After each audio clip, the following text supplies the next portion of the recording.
इस तस्वीर को 1990 में 4 अरब किलोमीटर्स की दूरी से लिया गया था और इस तस्वीर में जो एक नुक्ता सा चमक रहा है ये हमारी नीली ज़मीन है।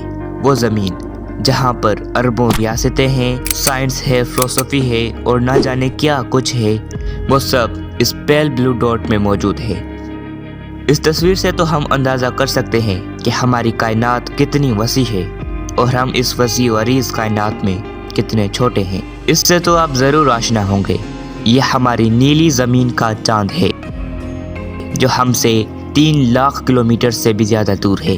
फिर भी किसी नॉर्मल स्पेस क्राफ्ट को यहाँ तक पहुँचने में कम से कम 3 दिन लग जाते हैं। मान लीजिए अगर आप किसी कार में बैठकर 100 किलोमीटर पर आवर की रफ्तार से चांद की तरफ जाएं तो इसे वहां तक पहुंचने में 160 दिन लग जाएंगे, जो कि तकरीबन आधे साल के बराबर बनता है।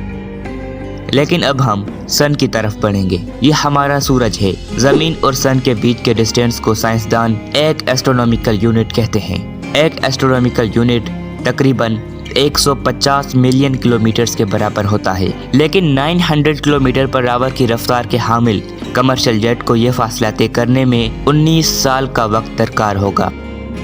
और अगर इस जहाज की सिमत ज़मीन से मरीख की तरफ मोड़ दी जाए तो इस जहाज को ये फासला तय करने में 50 साल लग जाएंगे। लेकिन किसी भी स्पेस प्रोब को ये तमाम फासले तय करने में इतना वक्त नहीं लगता, क्योंकि ऊपर खिला में हवा या किसी और तरह का मीडियम मौजूद नहीं है। इसलिए किसी भी स्पेस क्राफ्ट की रफ्तार पहले से कई गुना ज्यादा हो जाती। नेपच्यून, जो कि हमारे निज़ाम शमसी का आखिरी सैयारा है, वहाँ तक सूरज की रोशनी को भी पहुँचने में 4 घंटे लग जाते हैं। याद रहे, इस कायनात में रोशनी सबसे तेज तरीन रफ्तार से सफर करने वाली शे है। कोई भी शे रोशनी से ज्यादा तेज सफर नहीं कर सकती। सोलर सिस्टम के आखिर में एंड पॉइंट पर एक होल मौजूद है जिसे हीलियोस्फीयर कहा जाता है। वो हमसे 100 एस्ट्रोनॉमिकल यूनिट दूर है। और आप तो जानते हैं कि 1977 में लॉन्च होने वाले वॉयेजर 1 स्पेस क्राफ्ट ने ये बाउंड्रीज पार कर ली हैं। तो बहरहाल अगर हम सूरज से मजीद दूर जाएं तो इस हीलियोस्फीयर के बाद एक ओर्ट क्लाउड मौजूद है जो कि हमसे 1 लाख एस्ट्रोनॉमिकल यूनिट दूर है। और इस ओर्ट क्लाउड के बाद सही मानों में हमारी कायनात का सफर शुरू होता है। सूरज के बाद जो हमारी जमीन से सबसे नजदीक स्टार है उसे अल्फा सेंटोरी कहा जाता है। तो मान लीजिए अगर इस वॉयेजर 1 स्पेस क्राफ्ट की सिम उस सितारे की तरफ कर दी जाए तो इसे वहां तक पहुंचने में 70,000 साल लग जाएंगे। तो अब आउटर स्पेस में साइंसदान फासला नापने के लिए जो यूनिट इस्तेमाल करते हैं उसे एक लाइट ईयर कहा जाता है। एक लाइट ईयर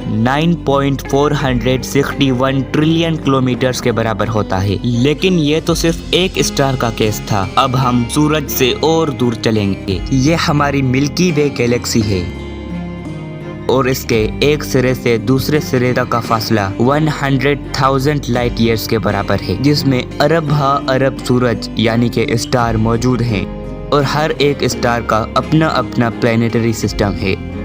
लेकिन कायनात की इन वुसअतों के आगे ये कुछ भी नहीं है। अगर इससे हम और दूर जाएं तो ये भी लामहदूद खिला के समंदरों में तैरती हुई नजर आएगी। और हमारी गैलेक्सी एक गैलेक्सी के लोकल ग्रुप का एक हिस्सा है जो 50 या इससे भी ज्यादा गैलेक्सीज पर मुश्तमिल है।